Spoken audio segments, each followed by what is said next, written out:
Gun control law that voters passed. Now, state law enforcement leaders tell KOIN 6 they expect gun sales to freeze when Measure 114 goes into effect in less than a month.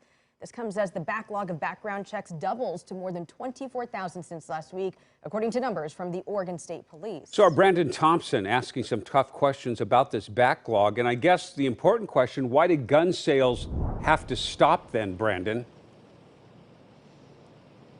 Well, it all comes down to the permitting process, Jeff and Elizabeth, and we've heard some sheriff's offices do not know what that new permitting process is going to look like. And if it is not in place within the next 3 weeks when the law goes into effect, that new law means that gun sales will have to cease.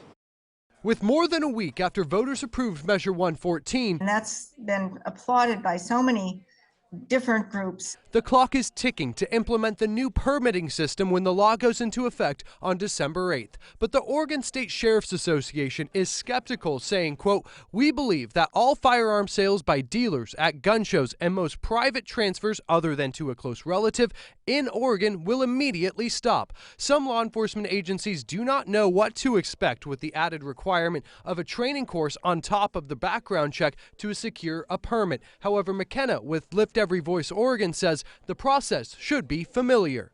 We expected it to be, and still do expect it to be, similar to the concealed handgun license process. The permits will cost $65 each. OSSA says that will not be enough to cover the cost of the manpower needed to process them and says, quote, "This will result in other public safety resources being reduced to cover the costs of implementing a new permit program." Do you expect that the state legislature might have to take some action to make sure that law enforcement agencies have the resources?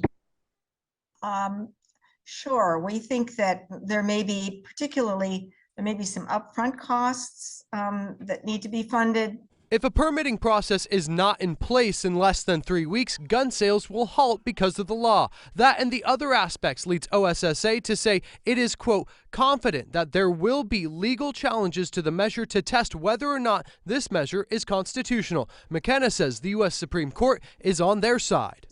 Chief Justice Roberts and also Justice Kavanaugh wrote it, mentioned permitting as one of the types of regulations that is permissible. While the wait continues for Oregon's permit system to be implemented. Now, when it comes to the 10-round limit on magazines, also a part of Measure 114, McKenna thinks that that will survive legal challenges as well, though it's worth mentioning that several sheriff's offices across Oregon have said that they will not prioritize violations of sales on that magazine limit. Reporting live in downtown Portland, Brandon Thompson, KOIN 6 News. Thank you, Brandon. Now to the Oregon